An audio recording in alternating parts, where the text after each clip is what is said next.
All right, there was some confusion in class today when we did our adding, subtracting, multiplying, and dividing real numbers. I think some of you may have forgotten how to do this with fractions and mixed numbers. So let's do some. If I can get my board to erase, that would be wonderful. And if you can't get the board to erase, you just get another one.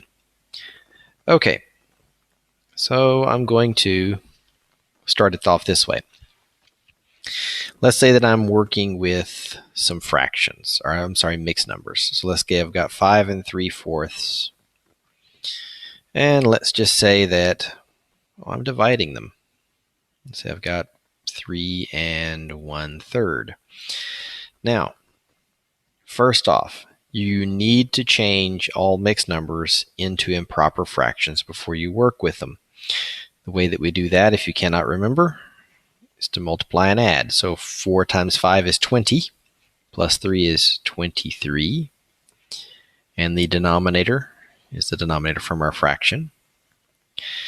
And 3 times 3 is 9, plus 1 is 10 thirds.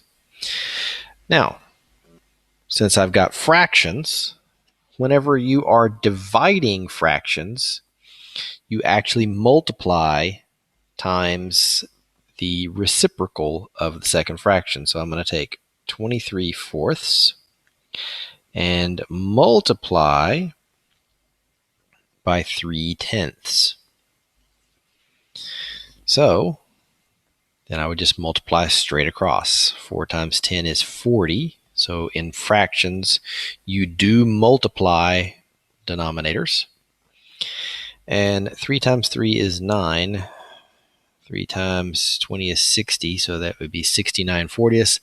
That is an improper fraction. In order to change it to a mixed number, you're doing this, if you remember. So I can tell you it's only going to go in one time. And I'm going to have 29 out of 40 left over. And that cannot be simplified. So this would be how you take the mixed numbers, change them into fractions, and this is how you also divide fractions. You multiply times the reciprocal. Okay, and it shows you how to multiply fractions. You just multiply straight across. Now, if you are adding and subtracting fractions, okay, adding and subtracting fractions is a bit different because you can't do anything until you have a common denominator. If you have no common denominator when you're adding and subtracting fractions, you cannot go any further. So for example, let's say I've got, I'm just going to throw in a negative sign here. Let's say I've got a negative 3/4 minus 2/3. Okay, can't do anything until I've got common denominators. So the easiest way to do that is, I know that the least common multiple of these two is 12. So I'm going to multiply this one times 1 in the form of 3/3. Multiply this one times 1 in the form of 4/4. That's going to give me my common denominator. So over here I would get a negative 9/12 minus 8/12. Okay, so now that I've got common denominators, I can actually work this problem. So as you know from yesterday, we take and we're going to rewrite this addition problem, or this subtraction problem, as an addition problem. So plus, so I'm going to change the 8/12 from a positive 8/12 to a negative 8/12. So now I can see I'm adding two negative fractions. So what that means is I add the fractions, keep the negative sign because they are both negative. So I know my answer is going to be negative. So 9 plus 8 is 17.